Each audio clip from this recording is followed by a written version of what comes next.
Assalamualaikum warahmatullahi wabarakatuh. Inilah kawan ternak kita pada hari ini, lagi pada berkumpul semua di perkubangan.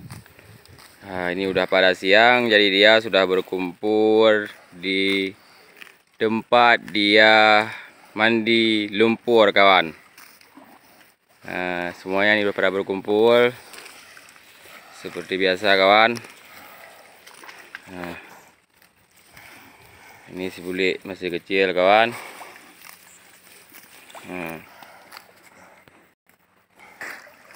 Ini besar juga kawan ini. Ini dia.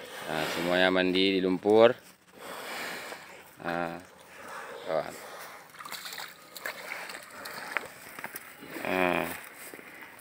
Kerbau kita jinak semua kawan, karena sering kita jenguk.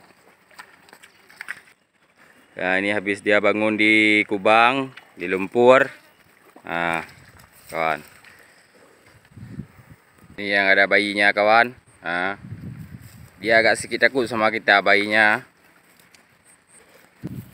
Ini dia kawan.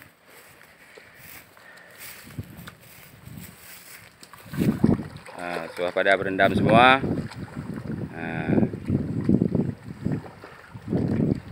Insyaallah kerbau kita semuanya hari ini sehat kawan.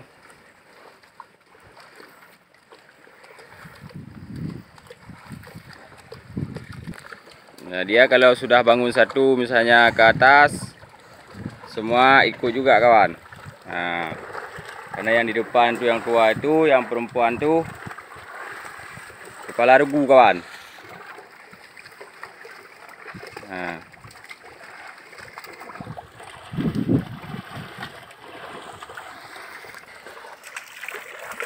Ini dia kawan, dia mau ke sana.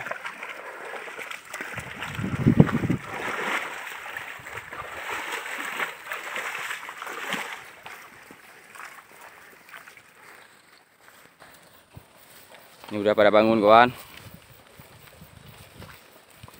Karena kita jenguk tadi dia kurang nyaman tidurnya.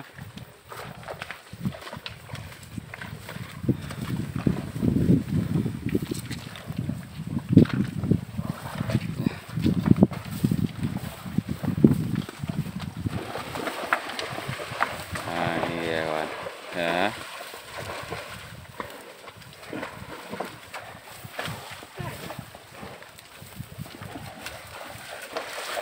Ini lagi bunting kawan. Teknya.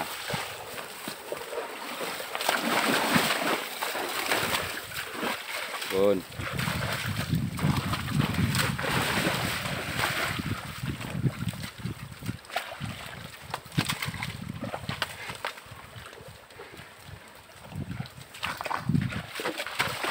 Dia mau ke sungai nih kawan. Pada ke sungai semua.